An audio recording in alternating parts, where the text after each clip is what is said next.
Christmas kid. Maybe life is street, throwing violin. Don't ever let the sound of music get anything to make my body do it again. Show me the finest light, and it's something that loves so funny. A love that keeps me out all night. A kiss becomes a memory. Show me the finest light, and the feeling is a novelty. 'Cause your love is one of a kind. Baby, I'm like luxury. Taking me over, bending me under. You're gonna break me like no other. Taking me over, bending me under. You're gonna break me like no other.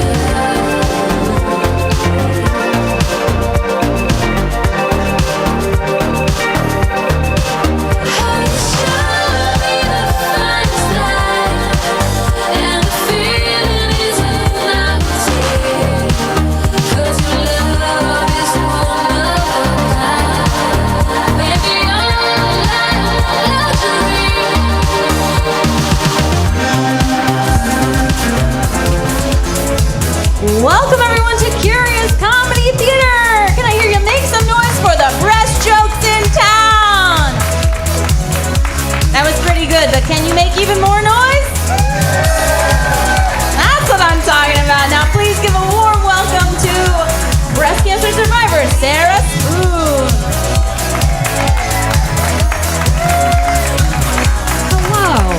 Hello.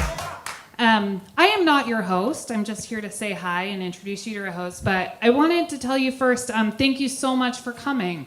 This show is very special to me. And, oh no, I'm supposed to make you laugh, not cry on stage. Stand-up comedy plays a very special part of my breast cancer journey. I watched it all the time when I was in treatment. And it got me through the hardest days. And I said, when I'm done with treatment, I'm gonna try this. I'm gonna try stand-up comedy. Tig Notaro does a fantastic series of bits about her breast cancer. And I thought, oh my gosh, what an amazing way to process this very weird human experience, right? To take something so traumatic and difficult and challenging and reframe your story around it to the absurdity that absolutely comes with cancer. And so this show is very special to me, and I want to thank you for coming. Okay, hold on. Now we'll be funny. Hold on. And I also want to thank, there are actually more people watching from home than there are here, so we're live streaming tonight. So I want to thank everyone that's watching from home. Are there any other breast cancer survivors or patients in the room? Yes! I'm so happy to have you here. And I know there are a bunch watching from home, and I want to say a special hello to Danielle and Amy, who are fighting right now. So thank you, everyone, for coming.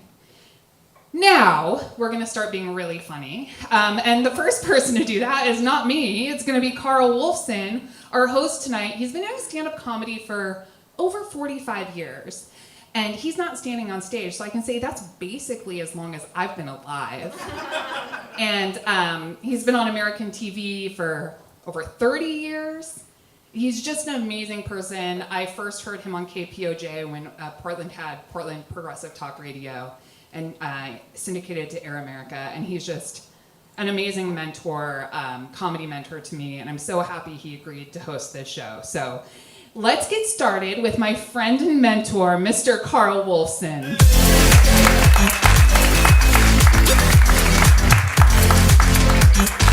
Sarah Spoon, ladies and gentlemen. Sarah Spoon! Yeah! Well, welcome to Curious Comedy Theater. Give them a round of applause for hosting this. I've played hundreds and hundreds of venues, and we have one of the best in Portland right here. How are you tonight? Good? Excellent. Yeah, thanks for coming out. Really appreciate it. We got a super lineup. Everyone you see up there is going to make you laugh and then some. And as Sarah said, I've been doing this my 45th year of doing stand-up, and I am very nostalgic about it. I was on Alan Thicke's show, Thick of the Night, every week in the 80s, and Alan passed away suddenly. I was on Joan Rivers every month, and Joan passed away suddenly. I kind of wish I'd been on The Apprentice. That's how I find out how the room is. Like there was a doubt in Portland.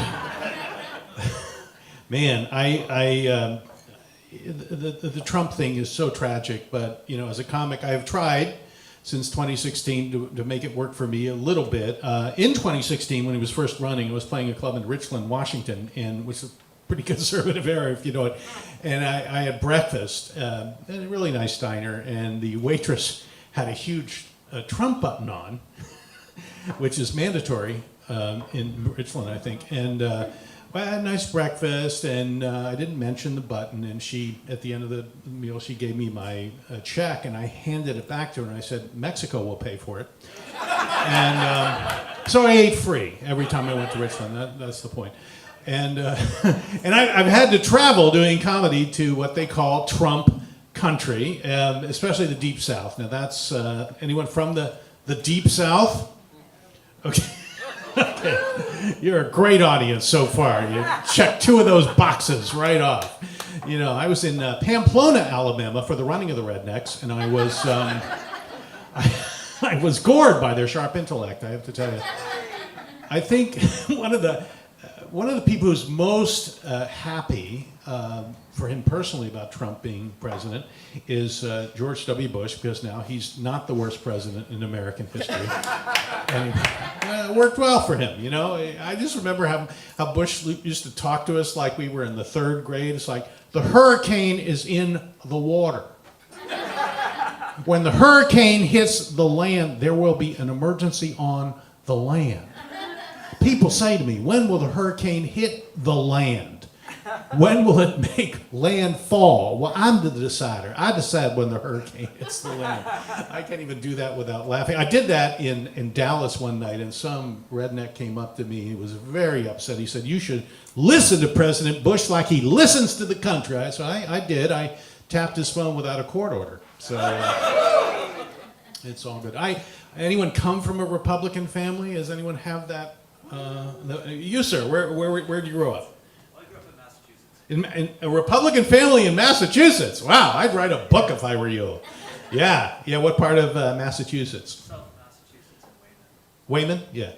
Do you still, where the use of the letter "ah" is prohibited by law? They don't need that letter. We put our ahs where they aren't. Yeah, that's right. They know all the "ah" jokes, especially when they're driving around in the car. I actually figured out years ago, I'm pretty proud of myself, I figured out what happens to the letter "ah" that they don't use in Massachusetts. The letter "ah" goes up into the atmosphere, goes all across the country till it sees the state of Texas, then it falls down into the word "warsh." That's what happens, thank you.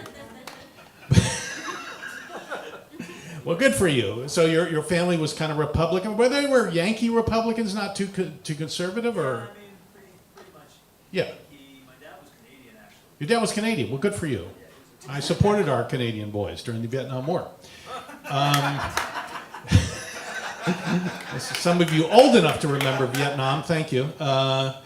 I come from a long line of Republicans, although me and my sisters are all Democrats now. But my grandmother, especially, my mother's mother, man, she refused to carry a Roosevelt dime until the day she died. True story. True story. I mean, she used to talk smack when I was growing up. As a little kid, she would talk about, hated Catholics. Hated Catholics. We were raised Lutheran, so she picked up some rumor that the Catholic Church owned Pillsbury, so no Pillsbury product was allowed in her house. So grandma's not popping fresh no more, But anyway, she talked smack about Catholics, Jews, homosexuals, blacks. And it's like this is true. My oldest sister married a Jewish man. My next oldest sister married a Catholic. I'm gay. My youngest sister married a black man. I love it. My grandmother has rolled over in her grave so many times she's rotated away to China, ladies and gentlemen.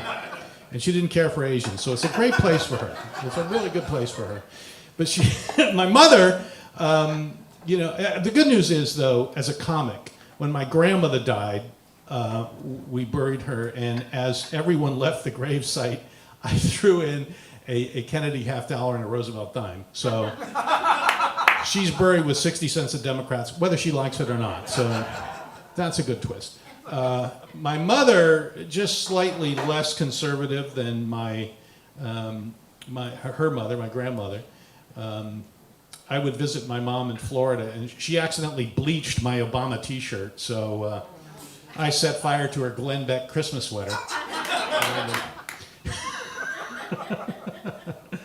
Yeah, and I remember my partner Gary and I have been together. We're just celebrating our 27th anniversary this December, which is it's great. And I first flew down with Gary to meet my mom in Florida. I think it was '98, and she's got Fox TV on the TV in every room, and so we're having dinner, and my mother looks across and goes, "Now, which one of you is gay?" And I'm thinking, okay, this is going to be a lot harder than I thought. Which she followed up with, well, we didn't have homosexuals in the 1950s. I said, well, somebody put the fins on those Cadillacs. Somebody did those beehive hairdos. We have a friend, Jenny, who's lesbian. She also has a right-wing mother in Florida, and she came out to her mother as a lesbian, and her mother goes, "What's next, Jenny? Heroin?" Lesbianism, the gateway drug. My mother said to me once, she goes, "Don't go to therapy, they just blame the mother."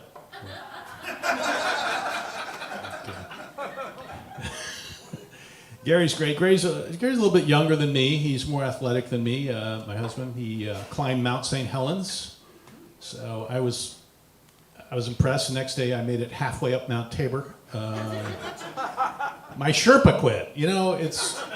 You can't get a good Sherpa anymore in Portland. We need to be working on that, I suppose. Anyone who's married to a comedian, a professional comedian, needs a medal, A couple of weeks ago, he's cooking in the kitchen. I'm in the living room talking to our dog, Roxy, telling our dog, Roxy, jokes, and I hear, "Yeah, it won't be as funny the 50th time you've heard it, Roxy." No. I said, "Oh, Gary, that's really funny. You should take my comedy class. I teach a comedy class at Comedy Sports." And he goes, "Oh, I've taken that class."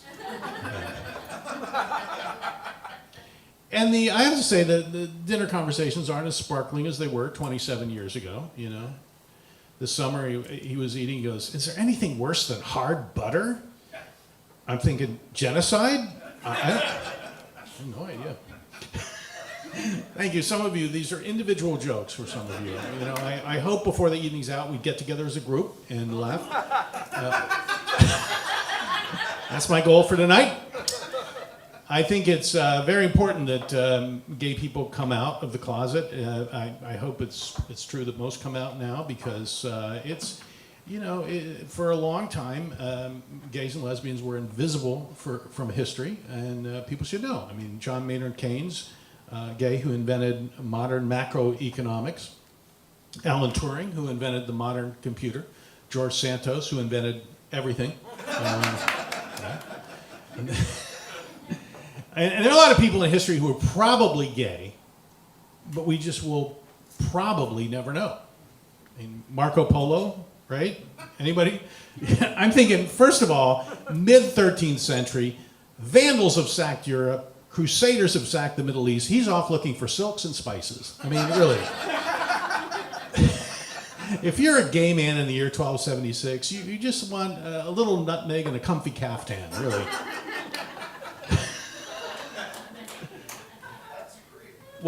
Thank you. That joke was rated at that table. That's a great joke. That's a really good one. I think the nutmeg really makes that joke. So a sprinkle on top of it. I don't get gay Republicans. That's what I don't. They call them log cabin Republicans, but now they're called LGBTQAnon. And My mother always said to me, "Oh, it's so easy to be a liberal in Portland. It's so easy to be a liberal there." And I'm here to tell you, it's not easy to be a liberal in Portland, Oregon. I'll illustrate this for you. Sarah mentioned that I was on KPOJ for 6 years and 4 years on X-Ray progressive radio. 10 years, it was incredible. And after 6 years on KPOJ, right after the 2012 election, 3 days after it, Clear Channel switched the format from progressive talk to syndicated sports, saved money. And it was just devastating to me. It was my dream job. I love history, politics. Being on air for Portland's Progressive Voice was really, I think, one of the highlights, certainly the highlight of my life, other than this night. And yeah, it was devastating, and I wasn't expecting it. Revenue was good, expecting to go into the next year, second Obama term. So I was just stunned. And one of those moments, I'm just driving home, what am I going to tell Gary? What am I going to do with my life? This is just terrible. It's awful. I started driving around, more depressed. And I drove into our garage, and I shut the garage door, left the car running, and I said, I'm just going to end it. And after about 20 minutes, I realized I have an electric car. So it's not easy being a liberal in Portland. That's the point of it. So we had a Nissan Leaf that we got in 2011, and we just bought a new electric car in April, and I cannot tell you which car we bought. Because let me just put it this way. I'll put it this way. It's an odd time in Portland when I can be out about my relationship, but in the closet about my Tesla. Our neighbor Andy is so upset he calls us the sons of Elon.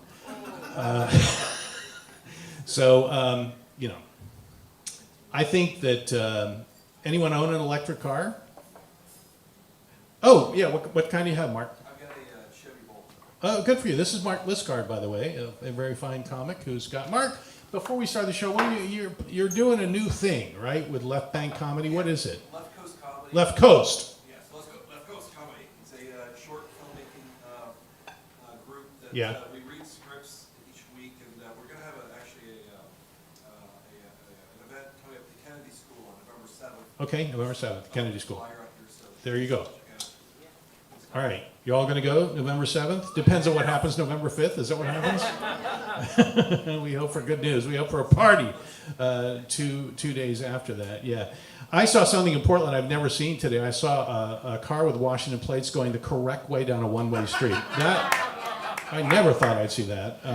But I will say to Washingtonians, I genuflect to you because in 2012, Washington voters did something no other state has done. They, on the same election day, they voted for legalized pot and gay marriage. Washington. They were just showing us that, we were all reading Leviticus incorrectly. It says when a man lies with a man, he should be stoned. So, all right, that's my set. Thank you very much, you guys. Yeah. Are we ready for a great show? Yeah. Well, I'm really happy to introduce each of these comics. You're going to have a great time tonight. All the Marco Polo jokes are over, so if you didn't get that historical, Vietnam won't be mentioned, so, all of those historical markers, which you may not have followed, are done for the night, I think. Melanie Owen is coming up now. In fact, she's going to begin a series as the comic for Drop Notes, which is she'll tell you more about it, maybe a musical comedy theater, and she'll be doing stand-up beginning November 22nd of this month, and pick the Kennedy assassination for comedy. That's always a good thing. So I'm done with the historical references. But Melanie Owen is very funny, and she's here to entertain you tonight. Her pronouns are they, them. Please welcome Melanie Owen, ladies and gentlemen. Melanie!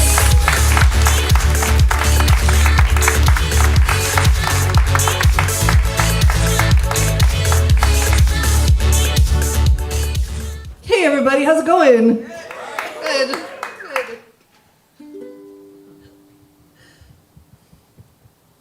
So welcome to everybody in the room. Welcome especially to our online audience, our streaming audience, those who are at home for health and protection reasons. And when Sarah said, is that weird if there's more people in the audience? I'm like, no, we did this over pandemic times.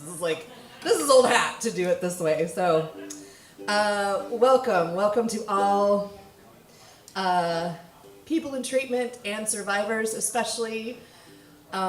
Please allow me to take the next few minutes, as I know that there's a lot to worry about. There's a lot to worry about in the world, in our bodies, in our politics, in our communities.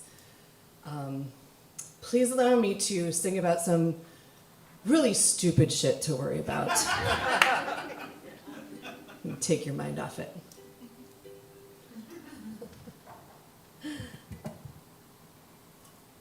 There's a mark on my wall. I don't know what it is. I've been staring at it for a month, or ever since I noticed it. I thought it was from my lamp. You know, a light bulb with a filament. But I moved the lamp. The mark did not move with it. And it has a different texture. Is it a substance on the surface? Or was it there and someone painted over it? It squiggles like an S, like a treble clef or ampersand, with several vertical descending drips. Oh my God, I think it's jizz! It's jizz.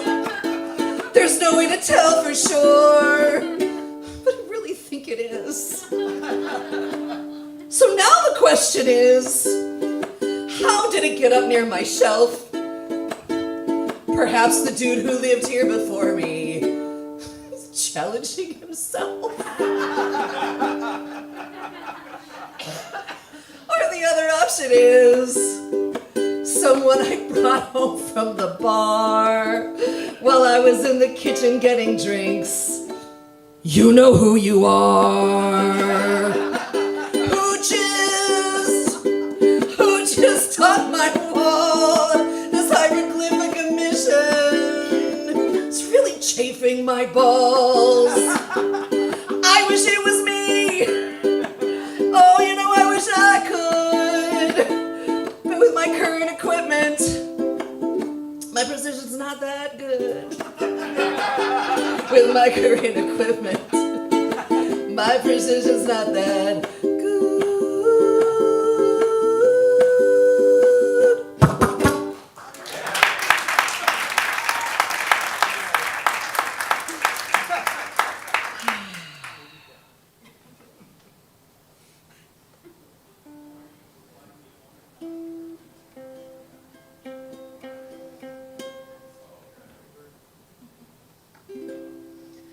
I remember it was freshman year. You made me laugh, so I followed you around. How I followed you. I was dating someone at the time, not sure how to deal with wanting you right now. And I wanted you. Then that one night, you were there at a party. I didn't mind, you were drunk cause you were flirty, and you took my hand by the door. You held me close and you kissed me, and I kissed you with all of my soul. And you said, okay, see you tomorrow. And I was completely changed, a whole new person. And I spun around and looked in the mirror. There was a booger from your nose on my nose. In the morning start to fall apart. Can I unravel all the pieces of my heart, of my tangled heart? I called the phone, talked to my dear one, told him everything, and and it broke their heart. And it broke their heart. But the very next call was to you, and I told you I was all yours. I just wanted to be with you, and you paused for a full breath. And I died when you said next that you didn't want me.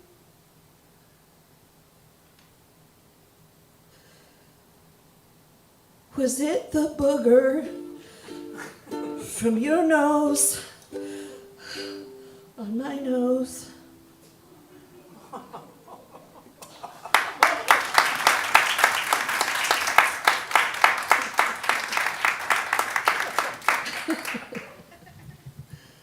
Oh, the things we worry about.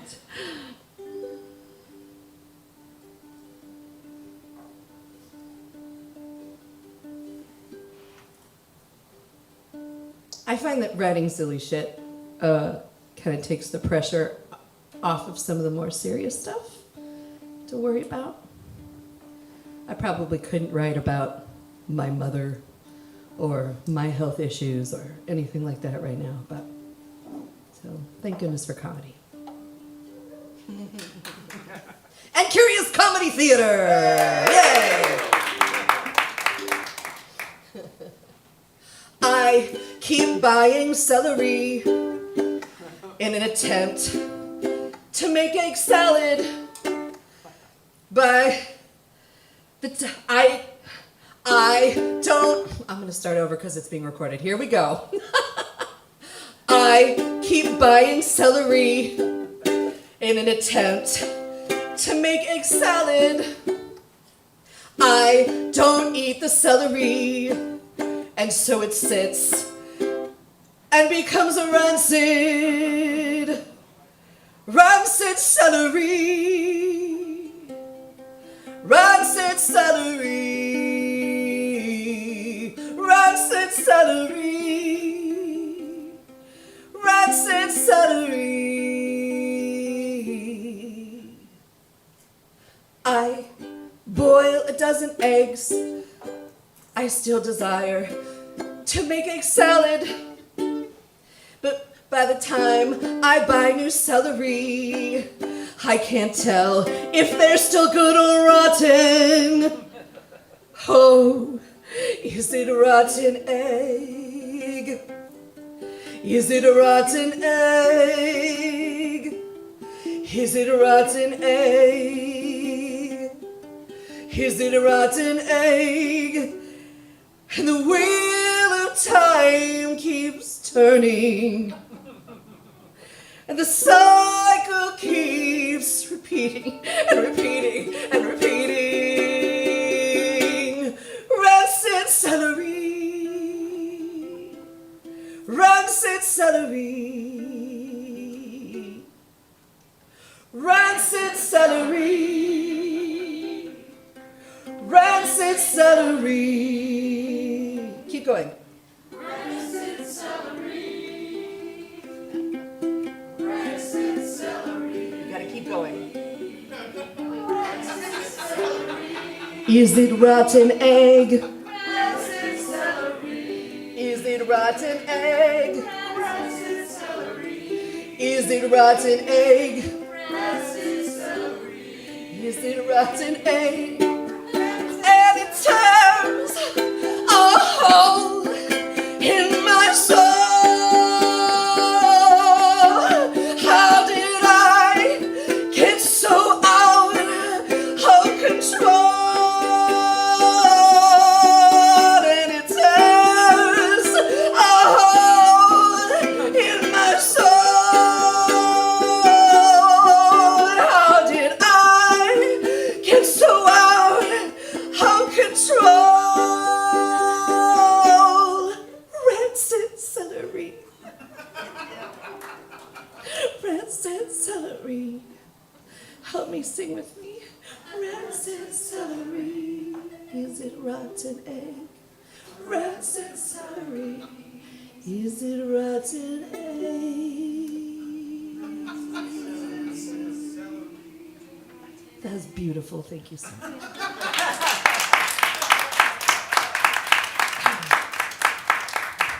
So that one's called Celery Crisis, or The Effects of Capitalism on Wastefulness in the West.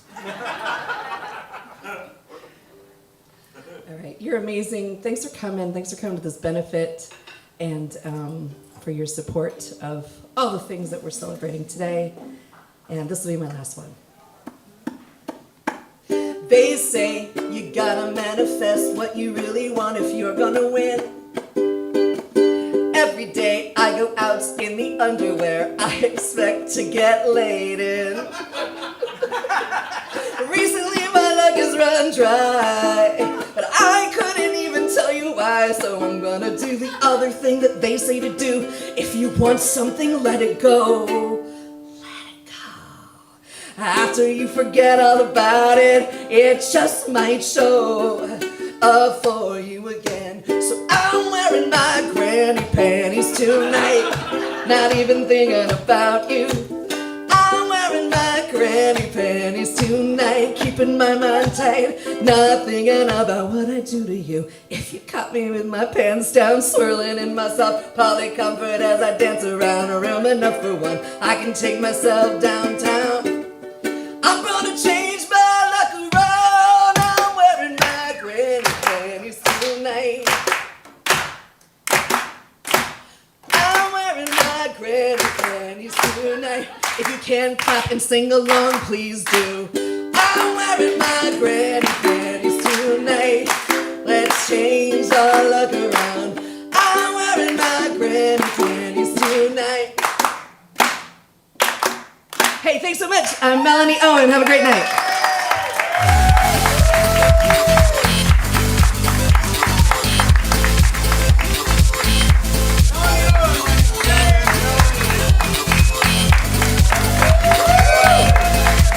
Melanie Owen. It's like a hootenanny. Does anyone, have you heard the word hootenanny? That was back when Marco Polo was around. It's an old word. One more time for Melanie Owen. Before I bring up Chris, I wanted to just say about my mom, because after she met my husband Gary in 1998, for the rest of her life, she grew to really love Gary, and love wins. Ladies and gentlemen, love wins. I'm hoping for Tuesday, but you know. So, my mother was very interesting. I want to tell you very briefly about her. My parents were married 41 years and got a divorce. They just woke up one morning. Check, please. They shouldn't have been married 41 minutes because they argued all the time. But my mother, she was 62 and they divorced. And the next year, at 63, she met the love of her life and had the 18 best years of her life. Now, that's pretty cool, right? And it was a guy, they lived in Florida, a guy named Walt. He was a Southern gentleman. He was just my mother's dream. They went dancing, and the first time I met them, he threw her in the pool and jumped in after. He was just so much fun, and they were so in love. And the funny thing about it was Walt, with a Southern accent, because I was a comic and I was on TV a lot in the 80s, he, when I would call down there, if he answered the phone, he would tell me one joke and hand the phone to my mother. And they were definitely the worst jokes anyone could tell. It's like I called up, hey, sport, hear about that duck went into the drugstore and ordered a condom, and the druggist said, you want me to put this on your bill? Here's your mother. Call the next week, word for word. Hey, sport, hear about that nun taking a bath. She hears a knock at the door, gets out of the tub naked. Runs the door, says, who is it? She hears a voice. It's the blind man. Says, oh, opens up the door. Guy comes in, says, nice tits. Where you want these blinds? Here's your mother. This is the best joke he told me. He says, boy, you about name the three most famous people shot in the back of the head. Abraham Lincoln, John F. Kennedy, and the guy sitting in front of Pee Wee Herman in the theater. Here's your mother. I was sitting with my friend Karen in Chicago in the late 90s, and I was telling her this. She said, do it on stage. So I did it. Did it on Showtime. Every club I go, here's your mother. I did it at her funeral. Anyway, there she is. All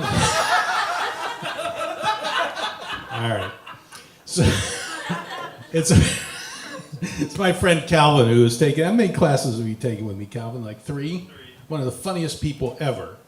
And who is that next to you, Calvin? Ashley. Hi, Ashley. She's taken my class too, and they've heard all these jokes that I do, and they still laugh. So yeah, they're still good. So they passed the class. That's how it works. Coming to the stage now, I met Sarah and Chris when they have taken classes with me over at Comedy Sports, and I frankly don't think either of them needed classes. I think they're just naturally just hilarious people. You're going to have so much fun with both of them. Please enjoy Chris Waffle, ladies and gentlemen. Chris Waffle!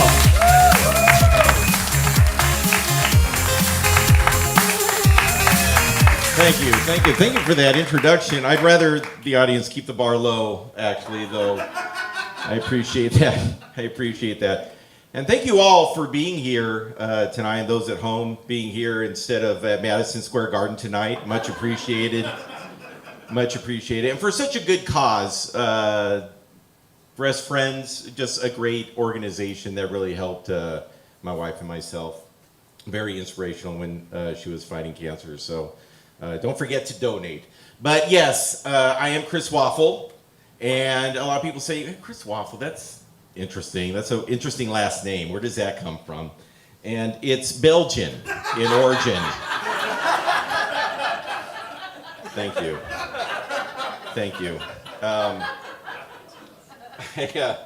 Anyone here tonight in a cult? A few of you? You know, I'm fascinated by cults. I am really intrigued by them. I watch all of the cult documentaries, the docuseries that they have. I love them all. You know, like Wild Wild Country. There's a ton of them. Heaven's Gate, The Cult of Cults, The Bachelor. I've seen them all. And as I started watching them religiously, I started noticing a common thread through many of them. And that is that at one point in the documentary of the story of the cult, the state of Oregon makes an appearance for some reason. And I found that very peculiar. Sometimes Oregon appears at the beginning of the story of the cult, the happy time, you know, where it's like love and community and partner swapping. You know, it's like a Halloween party in North Portland. Sometimes it's at the end of the cult, the not good time of the cult, where, you know, everyone's shaving their heads and they're running from the FBI. The cult leader's been convicted of 34 felonies and they can't escape, or maybe he's offed himself and they're kind of propping him up like Weekend at Bernie's, but it's like Weekend at Manson's, and they don't know what to do. What do we do? Well, I hear Oregon's nice in fall. And it's very strange. I don't understand it. I don't know where that comes from, but I really just went down this rabbit hole about cults, and it led me to find this cool group of people who also thought that cults were really weird. And so I started talking to them. A really great bunch. I immediately felt the love when I met them. It was super cool. And the leader, I could listen to him talk for hours. He really gets it. You know, we talk a lot about how someone could be susceptible to that kind of thing, right? And how someone could fall into that. Anyway, I guess he's got you would call it like a ranch out in Eastern Oregon someplace. You can stay there for free. So I'm going to go and check that out in a couple weeks. I'll let you know how it goes. I have a good feeling about it. What else about me? Well, I don't like melons. The fruit or vegetable, whatever I don't know. I don't like them, so I don't even know what the fuck they are. I don't like melons at all. I don't like cantaloupe or cassava, regular watermelon, Hermiston watermelon, Bradford family watermelon, Mountain Sweet yellow watermelon, Snap melon, winter melon, also known as the ash gourd, Bailon, Charente, that's a French one, Persian melon, Gallia melon, Crenshaw, Autumn sweet. I don't like melon. But you know what I do like? Mayonnaise. It's a little about me. It's a little bit about me. Anyone here tonight ever been exposed to dangerous levels of lead? You all should be raising your hands right now, especially if you went to a Portland public school. You know, lead, I know it's sad. Lead is a very toxic substance, as we all know. When it gets into your system, it mimics calcium and it gets into your bones. And then what it does from there is when it gets into your bloodstream, it goes to the brain. And as it mimics calcium, it actually takes the place of calcium. It interrupts neurotransmitters for like dopamine and aminobutyric acid, obviously. And it causes mitochondria to swell and malfunction. And I know for me, my favorite part of a comedy routine is the science lecture portion. So I'm really excited for all of you, honestly. So I have more. I made my mother-in-law laugh a little bit. This is my mother-in-law. The first time I've ever made her laugh. She went from tears when I showed up on the scene to now laughter. Like, just took 10 years. Where was I? Lead. So it's still a problem in the environment, and it's causing, what they're finding out now is, because it wasn't regulated by the EPA until 1978, so people born before 1980, they're finding now have really high levels of lead in their bodies, and now as they age, it's causing a lot of cognitive problems and cognitive declines. So for those in the audience who were born before 1980, we're not talking enough about this. For those born before 1980, have you ever thought, music used to be better when I was young, not like this music today? It's not a good take. It might be the lead talking and actually telling you that. Is your aunt, sending money to someone in Moldova that slid into her Facebook Messenger? It might be the lead. You find yourself storming the Capitol on January 6th. It's probably the lead. We are not talking enough about this. It's crazy. It's getting out of your bloodstream. It's lowering your IQ. It's crazy. You go to the grocery store and there's a guy in there ranting and raving about the price of a dozen eggs. He's probably got so much lead in him that he's shitting literal bullets. This is insane. Why aren't we talking about this? It could cause you to just get up and rant and rave about something no one wants to hear and nobody cares about. I don't understand. It can cause so much damage to your brain that it can keep you from laughing for some really grade A comedy this past couple of minutes. It's a problem. It's a problem. So, researching all that stuff about lead, I got a little nervous. So I called my doctor, Dr. Cesar. I love Dr. Cesar because he gets me at a comedic level. One time I got into an accident and I went to him and I was like, Dr. Cesar, I think I broke my arm in 2 places. And he said, well, you better stop going to those 2 places. He stole that joke from Henny Youngman, but I appreciate it because he's trying to meet me on that level. So, I called him up. I was not doing well. And he said, well, we could test you for lead if you want. And I was like, nah, I don't care about that anymore. It was just for a bit. But it was time for my annual physical, and I know it's important to make it in comedy. for those who may not know, to make it in comedy, you really have to have that right level of like okay physical health and poor mental health. So I just wanted to make sure like all my levels were correct. So I go in, and I was a little depressed. I was a little down. And he said, Chris, what's going on? And I said, you know, Dr. Cesar, I was kind of hoping that at this phase of my life, in this moment, the age I am now, that I would just have a little bit more swagger, a little bit more, I don't know. He wasn't really getting what I was putting down. And I said, well, how can I put this? I was hoping that when I was at this phase of my life, that I would still be the kind of guy that a Republican congressman would hit on in a public bathroom, if that makes sense. And so, you know, he asked me, like, what are you doing to achieve that goal at home? And I said, well, number one, I'm avoiding melon.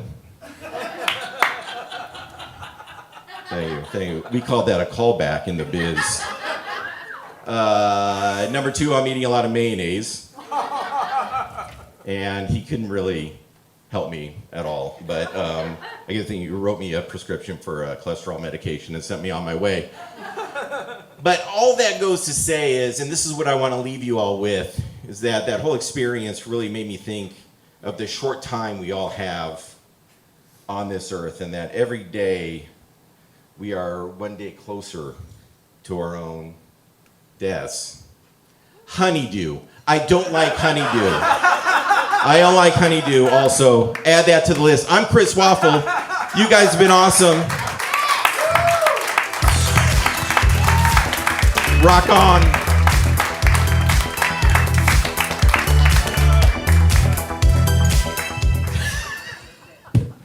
Any other melon haters out there? Really? Really? You don't like melon? Only water. Oh, only watermelon. Well, that saves the list.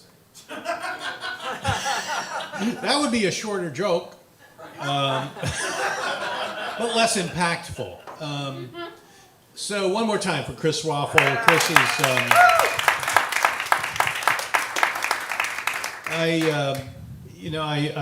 I'm really happy and like semi-retired in Portland, and I miss comedy. I've done over 8,000 shows, all 50 states, but I just don't miss the travel. So that's the good thing about staying in town. It's just, you know, gotten worse and worse, obviously, over the years. I did a comedy festival in Chicago about 3 years ago and flew on Spirit, which was a mistake. Anybody flown Spirit? Oh, you have? Oh. Only once. That should be their motto. Only once. Either the plane goes down or you decide not to come again. Only once. And you know, it's the. Were you cramped? That's a. Yes, oh my. thirsty and everything. Cramped and thirsty. Wow. That reminds me of a relationship I had before Gary. So. Yeah, I was like, it's unbelievable. I wouldn't fly. I wouldn't even. I canceled my round trip on the way back, so during the flight, the overhead bin popped open. 3 passengers fell out. It was. And it was, thank you. It's a woman who hates watermelon and Spirit. No, all right. Yeah, it was the worst flight number I've had. I've traveled, thousands of. What was my flight number? The worst one ever. 666. No, but thank you. 911. 911. Thanks for bringing the crowd down. I want to do a lot of September 11th material now.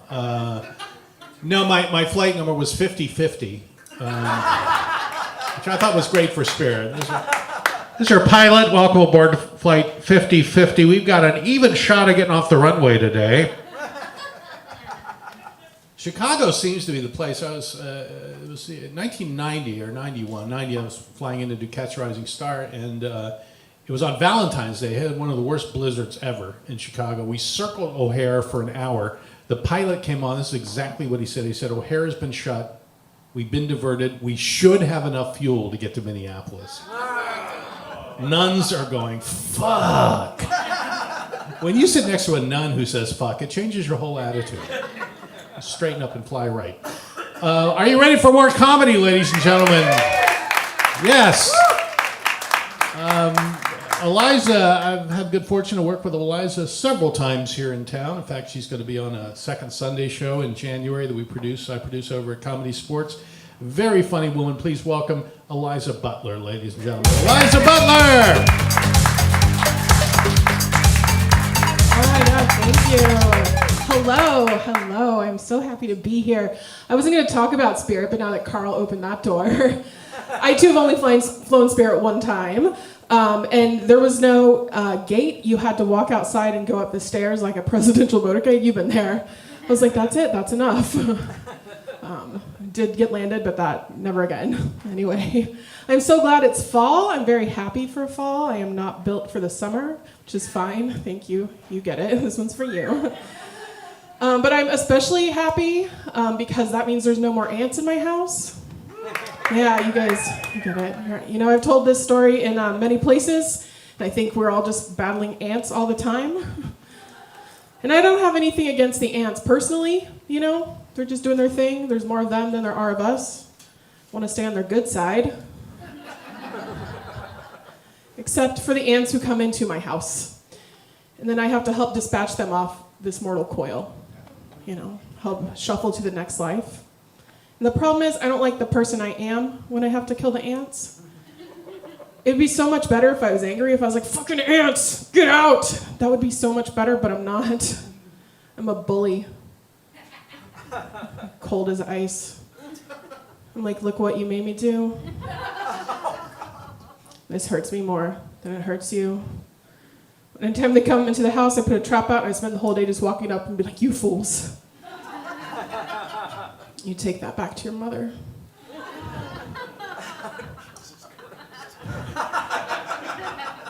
You tell her who sent you. I don't like knowing that I have that in my heart. I don't like knowing that if I was in the Stanford prison experiment that I would have won the whole thing. I didn't know that was in there. But I was thinking about it, I was like, you know what? I think it's only the ants, the spiders and I have a truce, which is I see them and I pretend I didn't. Like, I think there's some ants over there you might want to check out. Nice little buffet, you know. But one day, one of my cats, which you guys knew, right? You're like, you saw me, you're like, that woman has cats. It's not an if, it's a how many. It's only two cats, but they're strictly indoor cats. And one of them was trying to get out, and I stopped him, I looked at him like, buddy, we talked about this. You're my prisoner, so I think it's spreading. But I love my house, I love my neighborhood. One of my hobbies is to read Google reviews of parks in my neighborhood because I have a very rich inner life. You guys knew that already too, obviously.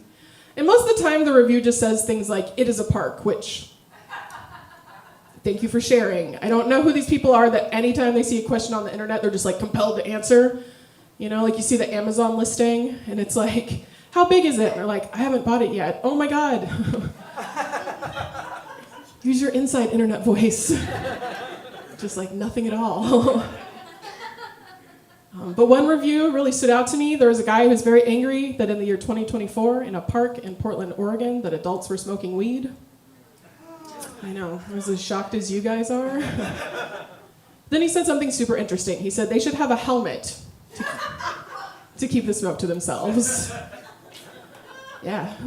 I'm pretty sure he just invented something really fucking cool, actually.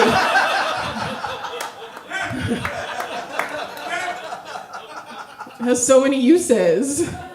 Like, I don't have kids, but probably parent-teacher conference, you want to keep the smoke to yourself.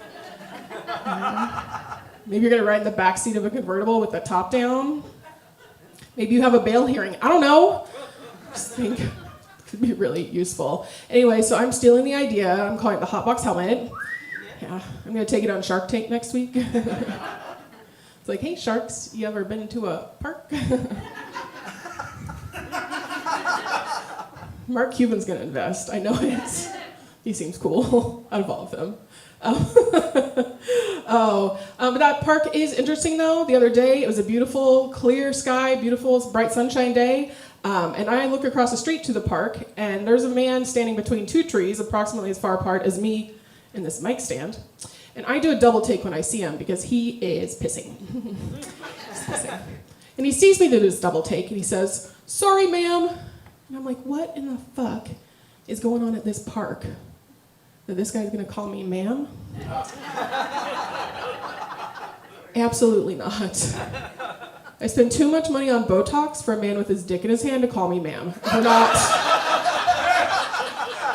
doing it. Get a clear view.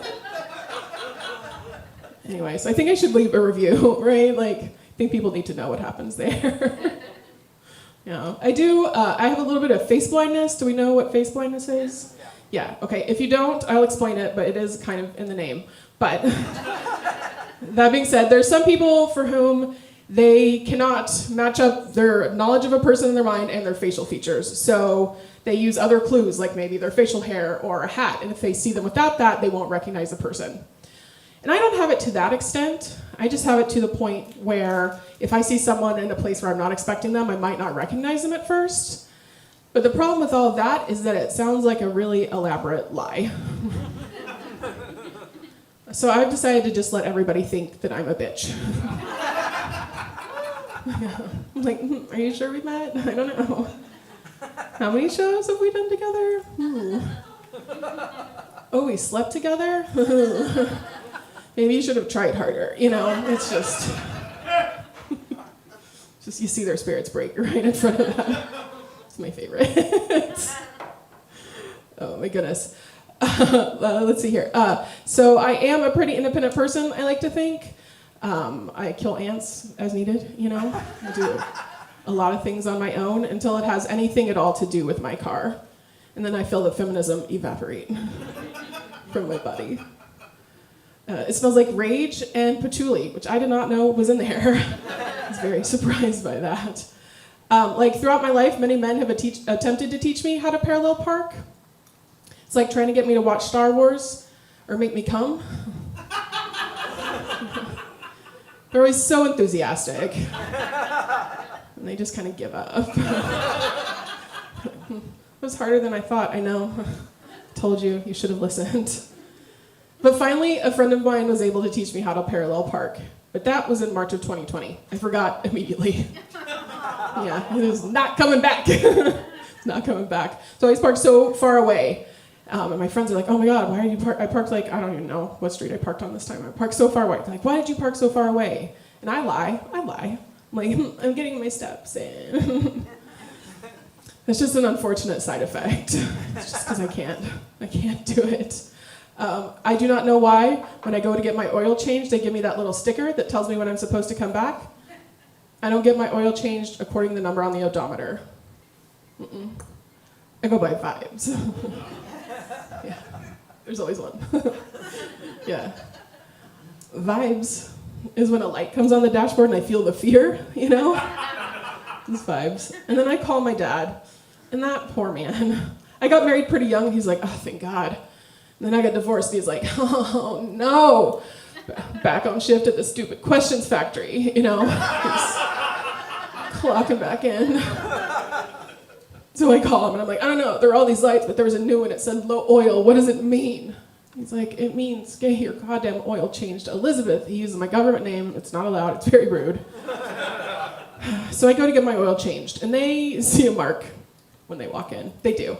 But I don't help things. They're like, do you want regular or synthetic oil? My answer is, which one's your favorite? Yeah, you pick. I promise I won't get mad.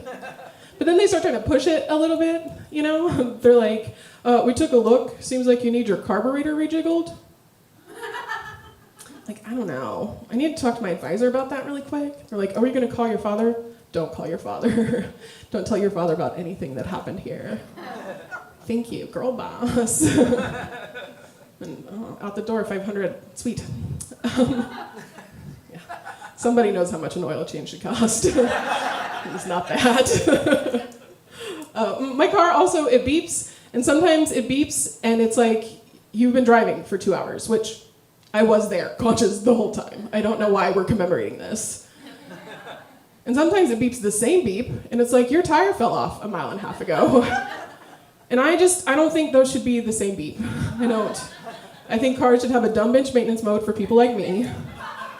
So if it's something normal, it could just beep. But if it's something bad, it should go, oh no, oh no, oh no. And if it's really bad, it should go, call dad, call dad. Then I head back on over to Jiffy Lube. I get my car rejiggled, and we're back in business. Anyway, I am driving home, so you guys should get out of here before I do.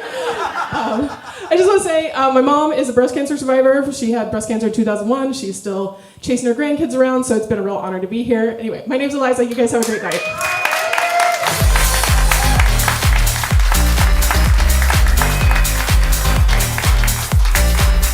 Eliza Butler, how are you doing so far? Yeah, thank you again for coming out tonight. It's really for donating. One of the great things for me being on radio for 10 years, and this is true for all radio hosts, is the amount of charitable work we were able to do on radio. KPOJ always had a team in the Komen Walk for the Cure every year, which was the first year, that was 2007. Gary and I took our 11-year-old niece on the 5K walk. And she was like whining, how much further? I said, till there's a cure. Keep walking. Keep walking. It's good to do things for others. After radio, I volunteered for 5 years as a caregiver for elderly people. Anybody ever done that? Well, Calvin, I know you're in elder care, right? Because I'm not allowed around kids. Because you weren't allowed around kids. Yeah, one of the best pedophile bits in the business. It's incredible. It really is funny. No, I enjoyed it. It was helping older people, but it was also because older people just have no filter anymore. And I got a lot of comedy out of it. Had one for 5 years, Patty, and she was over at Providence House, like 60th and Burnside, and the second week I was there, she said, I told all my friends I have a male caregiver. I said, well, that's nice, Patty. She said, they wanted to know if you were handsome. I said, oh, what'd you say? She goes, you can't make this shit up, you know? Like I mixed her pills up that night. But anyway, I'm better around older people. So, by the way, tonight, I published a book in 2017 and selling it after the show, and when I do benefits, half of the proceeds will go back to this breast cancer charity. So if you want to Venmo or have cash after the show. The book, actually, I was telling you about the book. I grew up in Philadelphia. Any East Coast people here? Yeah. Yeah, of course. You've been in my class. I know exactly where you're from on the East Coast. Are you a baseball fan? Okay, but buy the book anyway, because I think I forced it on all my students anyway. This is actually how I started becoming a comic when I was 11 years old in 1964. Don't do the math, it frightens me as well. But the Phillies, Philadelphia always had the worst sports teams. 1964 is still the greatest collapse in Major League history. The Phillies had a 6.5 game lead with 12 to go, dropped 10 in a row, and the whole city, including my family, was just plunged into horror. And I found comedy out of it, but it's a really bestseller, not only in Philadelphia on Amazon for a while, but the title is Slide, the baseball tragic comedy that defined me, my family, and the city of Philadelphia, and how it all could have been avoided had someone just listened to my lesbian great aunt. It's she was immortal. It's a really fun read. It goes for $20, and half of all the sales I'll write a check or send a Venmo to Sarah. So I'll sign it for you after the show. And if you're interested, just come up to me after the show. I'm the one with a book. All right. Joining us now.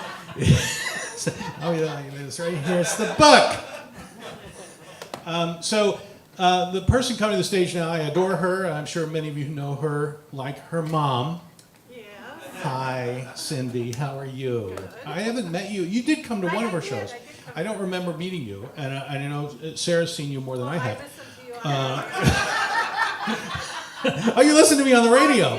Oh, well, thank you. Yeah, you're the one. So thank you so much. My Arbitron, it's right here, one. So thank you, Cindy. I appreciate it. But she is really an inspiration to everyone I think she knows, and her battling cancer so magnificently, and the latest putting this together tonight. It's really an honor to welcome someone who is not only inspiration but really so funny. Please welcome Sarah Spoon, ladies and gentlemen. Bring her out. That's your mom. Have you met Cindy? I have. I met her the day I was born. Hi again. You guys met my husband, Chris Waffle? Yeah. He was the most amazing caretaker when I had cancer, and still while I'm dealing with the aftermath of cancer and the medications. And I know there are caretakers, people know caretakers, there are some watching. Can we give a big round of applause for caretakers? The unsung heroes of the journey. He's been through so much. The other day he asked if he could go on a boys' trip to a ranch. And I was like, yeah, you deserve some time off. Asked him when he might come back. He said he wasn't sure. But so lately I'm having a really difficult time with the state of the world. Anyone else? Yeah. And as adults, we aren't great at talking about how we feel when we're freaking out. And I get it, it's okay. But if you ask anyone in this room how they're doing, the worst you'll get is, I'm fine. But it's okay to not be fine right now. Look, fascism is on the rise across the United States and Europe. Old Small Hands Donnie is somehow within reach of the presidency again. Our flag means death, and the revival of Quantum Leap were both canceled after only 2 brilliant seasons. Yeah, and I just learned the banana's on the verge of extinction. What? Yeah, right? What the fuck is happening? It's okay to not be okay. It's the year of our Lord 2024. No one is okay. But you ask a kid how they're doing, they will tell you the fucking truth. I was out with some friends not that long ago, and my 2 teenagers were at home, and I got a text message from one of them. No punctuation, no capitalization, no context. It just said, "Mom, please, we are scared, we are screaming." And I was like, oh, is one of them injured? Both of them injured? Is someone breaking in? They had run out of chicken strips. But I applaud them for their ability to communicate their abject terror, which is something I'm not comfortable doing yet. And then I thought, is there a better way to encapsulate that invigorating feeling you get waking up day after day to whatever this is? Here I am, ending conversations or answering people and ending conversations with, "Oh, I'm fine. Meanwhile, I should be ending every conversation and email with, "God, please, I am scared, I am screaming." It's true. It works in so many situations. So I'm almost a year out from active treatment for breast cancer treatment. And one of the most powerful things about going through this, and there are many, is that it gives you an opportunity to reevaluate who you are and how you move in the world and who you move in the world with, and reprioritize everything. Most people, come out of cancer a better person. Cancer made me a shittier person. And not in a way where I'm mean or cruel. It's more just like apathy and laziness. I used to try really hard at life. I was twice elected as a city councilor in a rural community. I was on the PTA. I raised 4 kids.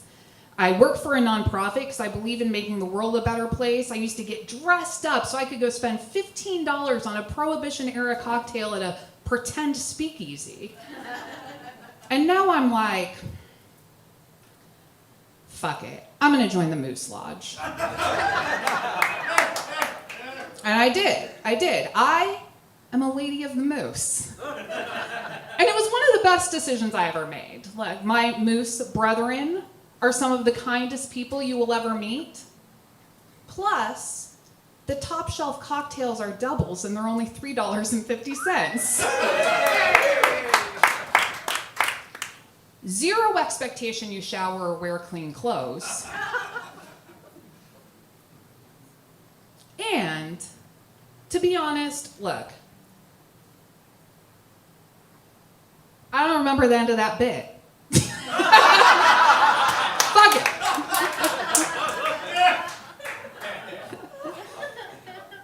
Cocktails are $3. Oh, I remembered. Are you guys ready? Thanks for playing along. Anyway, the cocktails are $3.50. The fraction of the effort.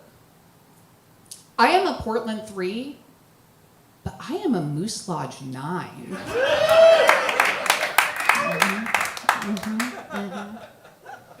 It is. I just don't put as much effort in as I used to. I have chemo curls now. If you don't know, your chemo can make your hair come back a different texture. I always had straight hair, now I have curly hair.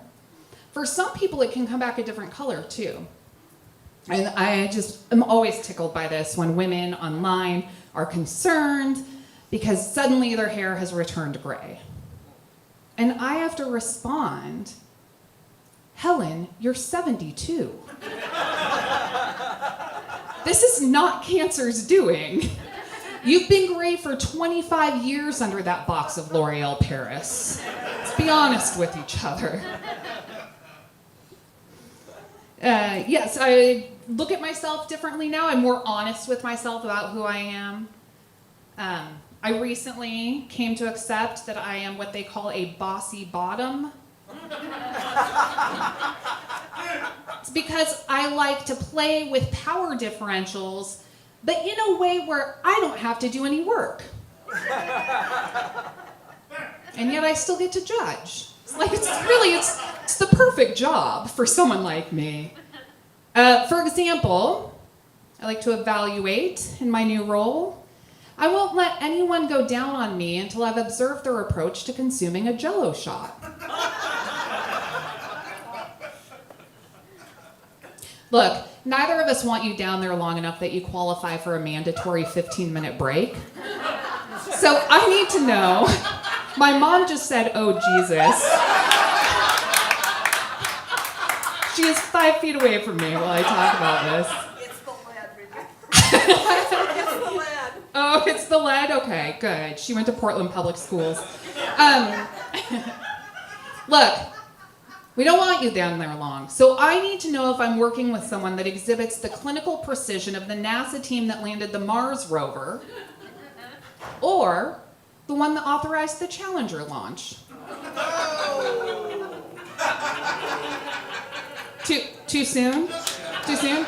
It's been 38 years, Christian. It's closer in time to the Kennedy assassination than it is to current day, but I get it. I get it. It was a national tragedy. I get it. Millions of kids were watching in their classroom when it happened, and I don't know if everyone knows this. The reason the Challenger exploded is because there's this piece called the O-ring. And it's a pliable piece that goes around the booster shaft. And what it does is when it moves around, it prevents fuel from leaking. Now, the night before the Challenger launch, the temperature had dipped below freezing. And 5 NASA engineers warned that could cause the O-ring to stiffen and it wouldn't stop fuel from leaking and could cause an explosion. They begged NASA to delay the launch. NASA ignored them entirely. Those are the only 5 white men that know what it's like to be a woman in the workplace.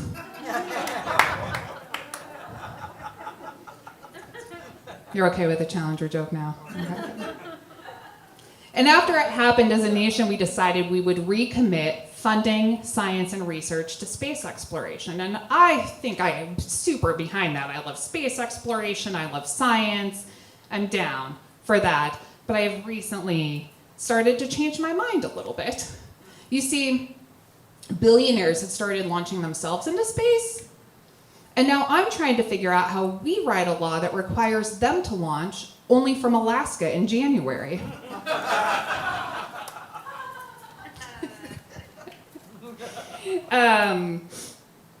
I've done a lot of scary things, but the scariest thing I've done outside of cancer is to be an elected official, the first queer elected official in a rural town in Oregon. And a lot of things happen when I was on city council in the city of Canby. Do y'all know where Canby is? Oh, I'm sorry. I'm just joking. It's my hometown. And when I was on council, what would happen is most of the time you would go into council chambers and the room would be empty because the majority of what we talk about is wastewater sludge, when we need to buy a new street sweeper. Like, it's all nonsense, right? It's municipal minutia. Not exciting, not divisive. We agreed on 90% of what came in front of us. But every now and again, the agenda would be some of that easy peasy, unexciting stuff.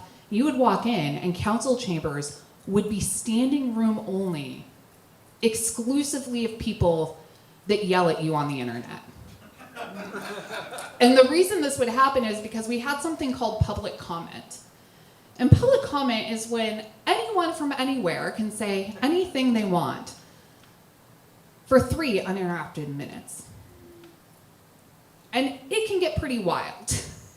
One day at city council, it was full, and I thought, oh no, I don't see anything on the agenda that's concerning. Didn't see anything spark up on Facebook. I have no idea what this is about. And that time they were there to talk about a book they didn't like.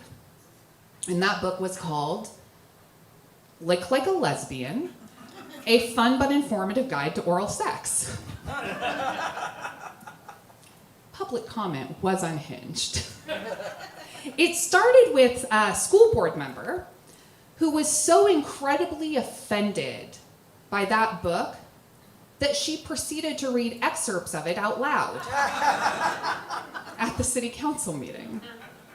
And she was followed by a prolific, no-compromise gun lobbyist here in Oregon who was so enamored with the name of the book that he just kept saying, "Lick like a lesbian," with a level of gusto so strong you could see the twinkle in his eye from across the room. And then one of my fellow city councilors chimed in to support this group of people and said, "It's a how-to guide on oral sex. That's not okay. I don't care if it's licking or whatever. I could go all night on that." But could he? Could he go all night on that? And you might be wondering why this happened. A lot of things happened at city council that I have zero answers for. But in this case, I do know it's because just a couple of days prior, the mayor had directed our city administrator to remove every copy of that book from our city library. Any mention of it. But that book wasn't even in our city library. They just hate mouth stuff so much that they wanted the whole world to know, recorded, and on public record. And I think we all learned something that day.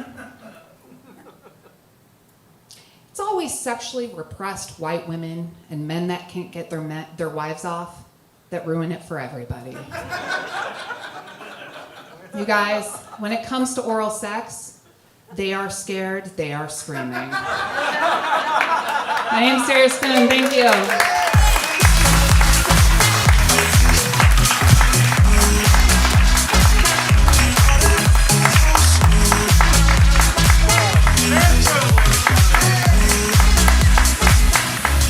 Sarah always tries to end with a joke on oral sex before I come back on stage. So I appreciate that.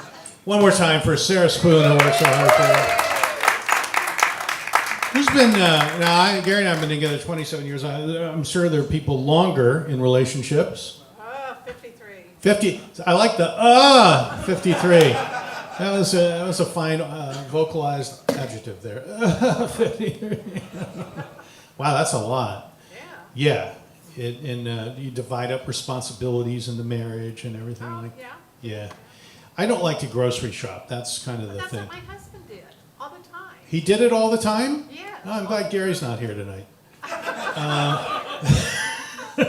We moved up here 23 years ago. It was like a Safeway a couple blocks away, and he always makes a list for me, and I don't do well with it, and he knows that, but he still sends me out. So the day after we moved here, he sent me out the list. On it was, I can't believe it's not butter. You've heard of that, right? Yes. This is 23 years ago. I never heard of it. So I go to Safeway, and I finally find the butter aisle, and there it is. I can't believe it's not. I can't believe I found it, actually. And this is the problem, though. I'm reaching for I can't believe it's not butter. Right next to it, there's a product called Could It Be Butter? This is pressure I don't need, ladies and gentlemen. First of all, who would name a product Could It Be Butter? Had to be a lawyer. Think about it, because the people who make and sell Could It Be Butter then have immunity from all liability. Say you buy Could It Be Butter, take it home, say it's not butter. Say it turns out to be a tub of pork fat, right? We take it back to Safeway, what are they going to tell you? We didn't tell you it was butter.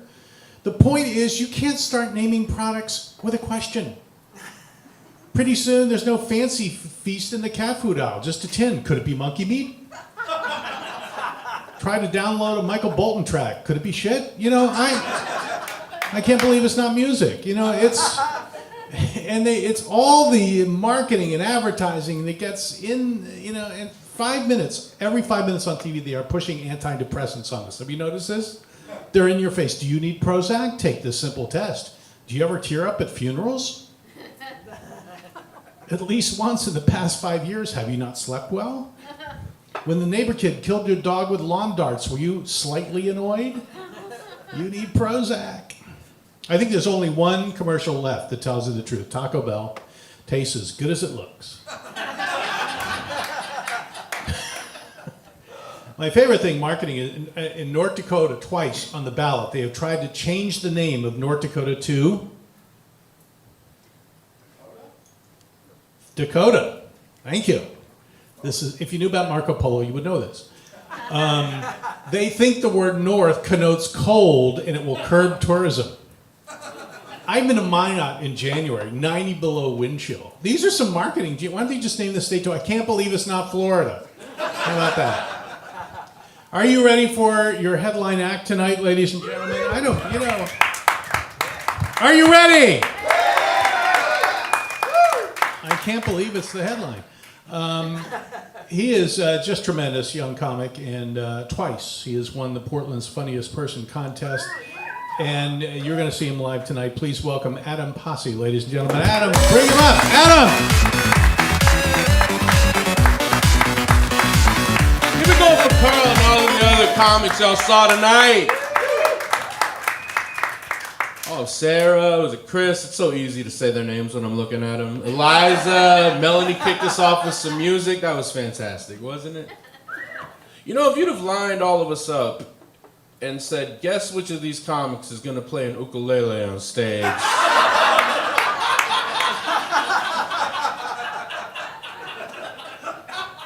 Probably still would have went with the non-binary person in glasses. That's how that goes. That's how that usually goes. I think it's wonderful that we're all here for this cause. It's very special what we're doing tonight. I'm honored to be a part of it. My family has struggled with different types of cancer. My father beat lung cancer, and then my sister beat some cancer in her knee, both of them in remission for more than a decade, which is, fantastic. I'm very lucky to still have them in spite of the fact that they get on my goddamn nerves every time. In fact, that's why I'm here tonight. They piss me off so much, I will only do benefits for other types of cancer.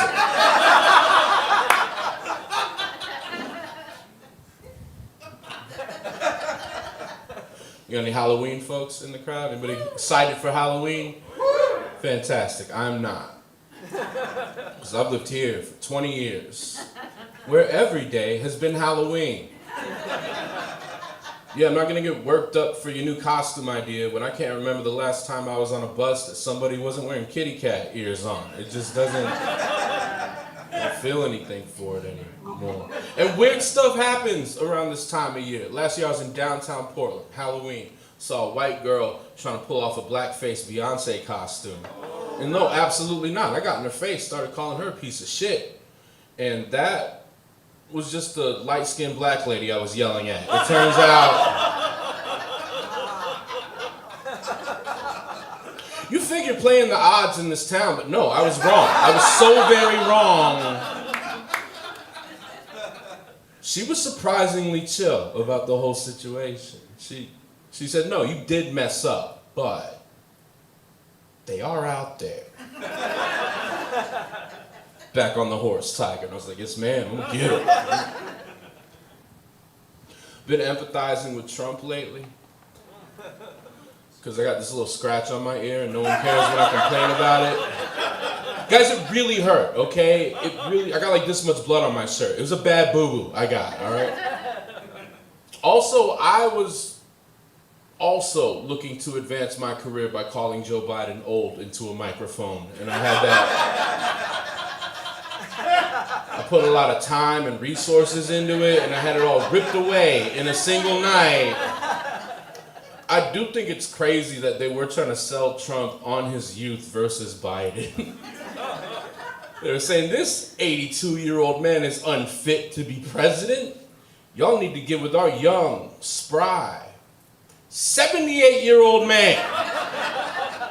Like either one could pass a driving test. Like they aren't both paying for groceries with pennies out of a Ziploc bag, one at a time. Like they haven't seen the exact same amount of Halley's Comets. This election in its original form was senior abuse. Make no mistake about that.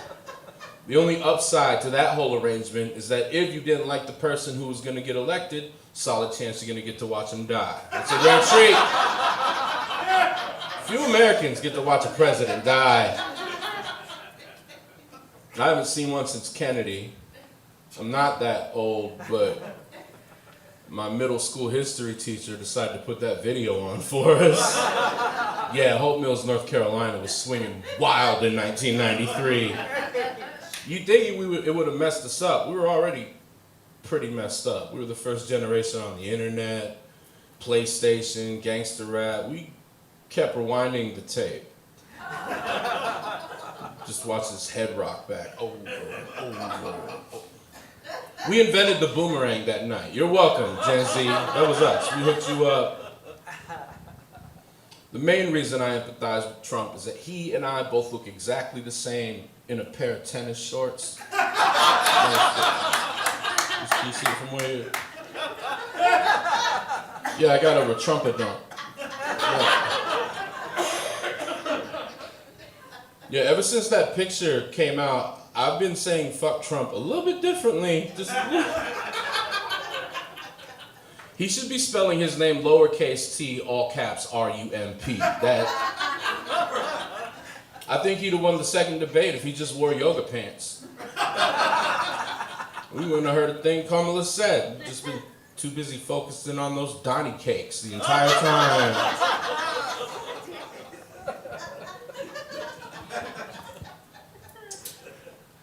My girlfriend has 5 cats, which is why I stay in line, because 5 cats lets me know she is not afraid to live alone.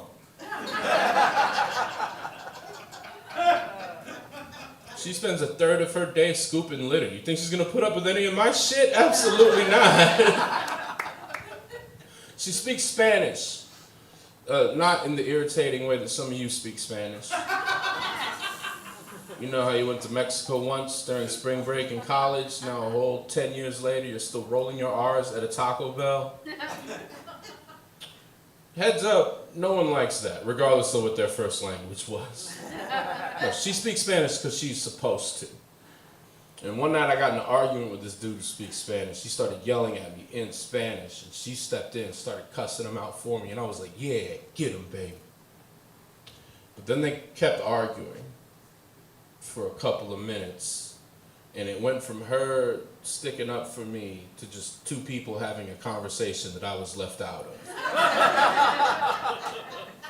It felt like someone's new white boyfriend that the Tia brought to a quinceañera. Was just in the corner on my phone, Google translating way too slow to keep up.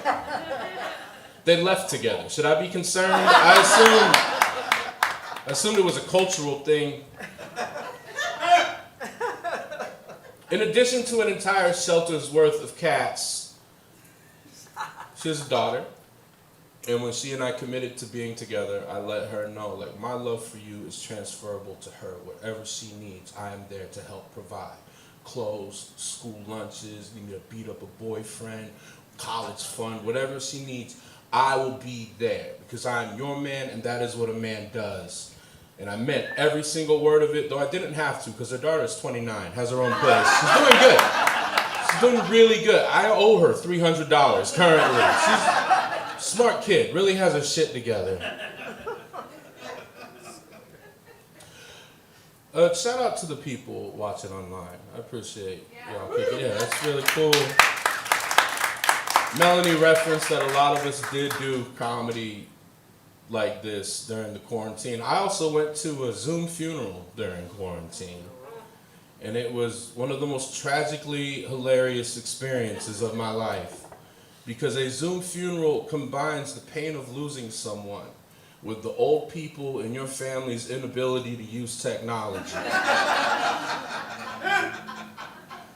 I had to mute my microphone because I kept giggling at very heartfelt sermons and testimonies being delivered by my aunts and uncles' sad foreheads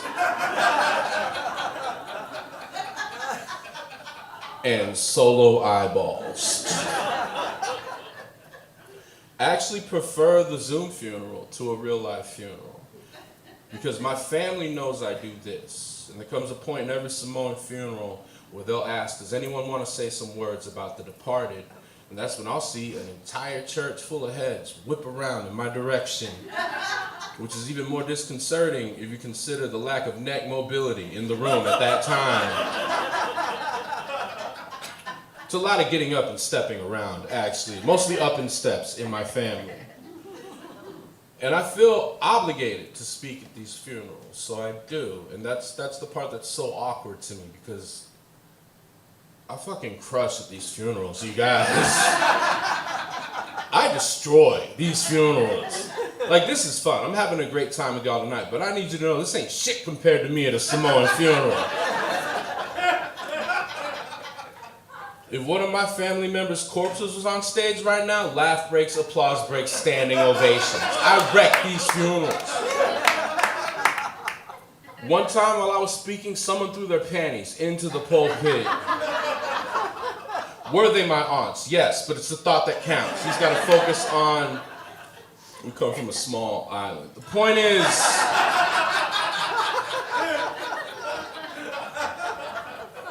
one time I was at my cousin's funeral, killing, pun intended. I was killing at my cousin's funeral so hard. I was open casket right here. I was killing so hard that for a half a second, I swear to God, sir, for like a half a second, he was like, man, like just a little bit. I'm not saying it was a full-on comeback. No, none of that. Just ha, real quick, in and out. It's like he was saying, no, I'm still gone, but it was a good-ass story, cuz. You're welcome. I like crunchy peanut butter. All my material's equally edgy. I like crunchy peanut butter. But I will only buy creamy because they cost the same and I'm not paying full price for half the work. That shit ain't done. It's misnamed. It should be called almost peanut butter. That's why the listed ingredients are always peanuts, salt, oil, and a lack of follow-through. You know the story of when it was invented? I'll tell you. Once upon a time, George Washington Carver took half the day off. The end.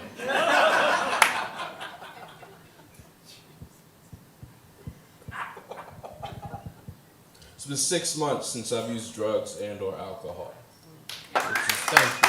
thank you. Which needs to be true in 3 more months for this charge to get taken off my record.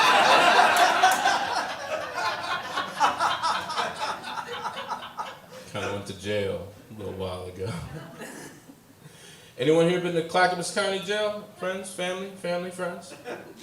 No, y'all jail local? I respect that. I like that. That's good. Very community minded of you.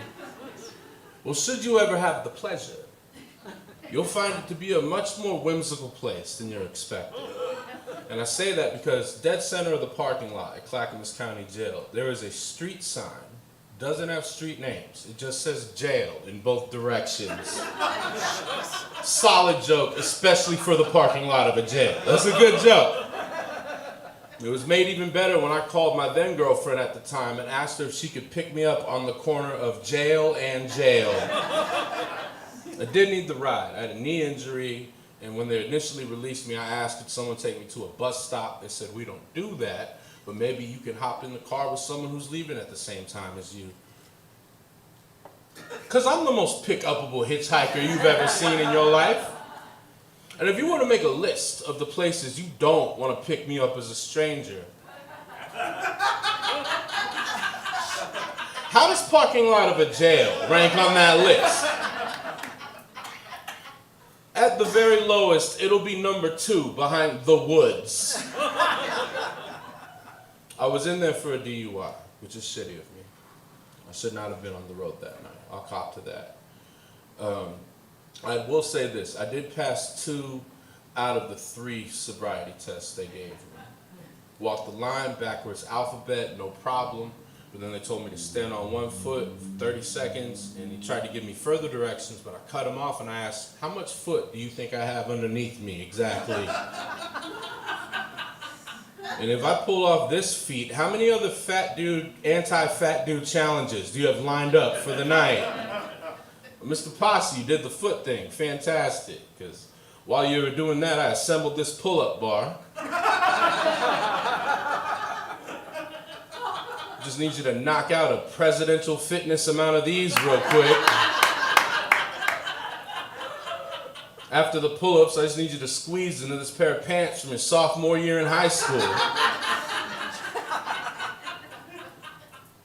Once you get the pants on, just before I give you your keys back, all I need you to do is sit in the middle of a row from a Spirit Airlines flight. Can you do that, Mr. Pasi? Is that fit? Yeah, they're really getting it tonight, and they deserve it, too.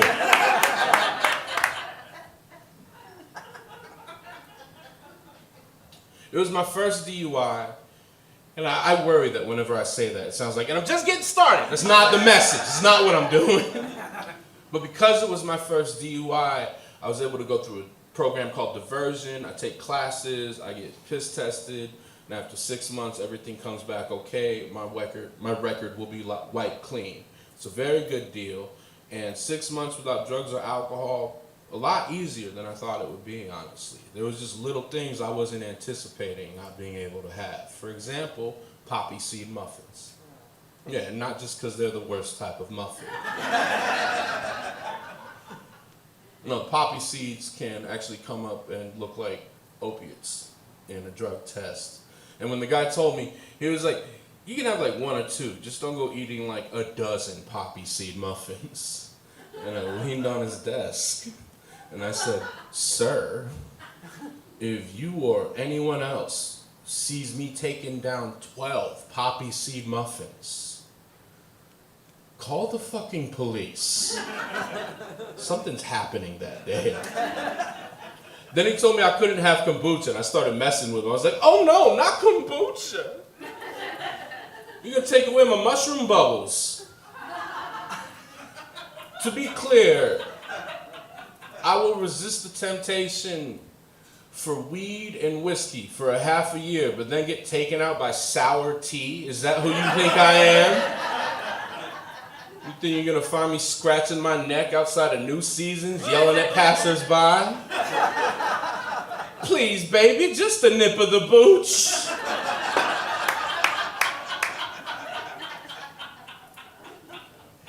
I know I've been cracking jokes about this, but in all honesty, I hated myself. for doing this. My family's been hurt by drunk driving, and for me to have done this seemed extra disrespectful to people I've lost, on top of the bad thing that I did. And I told a friend of mine who had her own DUI experience that much, but her DUI had a much different effect on her. She told me about how her DUI saved her from taking her own life. She had a rough couple years. She planned on ending things. She set a date. Night before she was gonna do it, she went out to party one last time, blacked out, woke up in a cell the next morning at the exact moment she was planning on killing herself. And she made the point, she said, no matter how bad you feel or how angry you are at yourself, you need to find at least one thing that this experience will make better about you. And I think of those words every day. Every day when I wake up, I think of that beautiful knowledge that my friend shared with me. And I get out of bed and I practice. I practice standing on one foot. So thank y'all so much for supporting this. My name is Adam Pasi. Have a great rest of your night.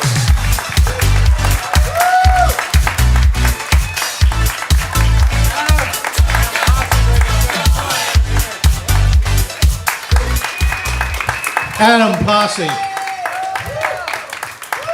Well, how about a hand for everybody on the show? Melanie Owen. Come on, Chris Waffle.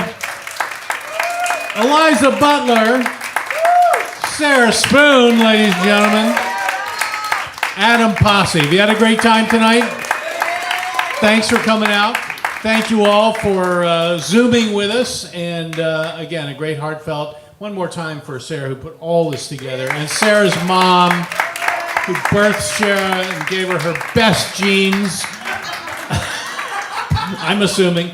And all of you have been wonderful. And I have books. I'll autograph them for you at the end of the show. Drive safely. You heard Adam talking, so take that to heart. And we'll see you next time. Thank you so much. Good night.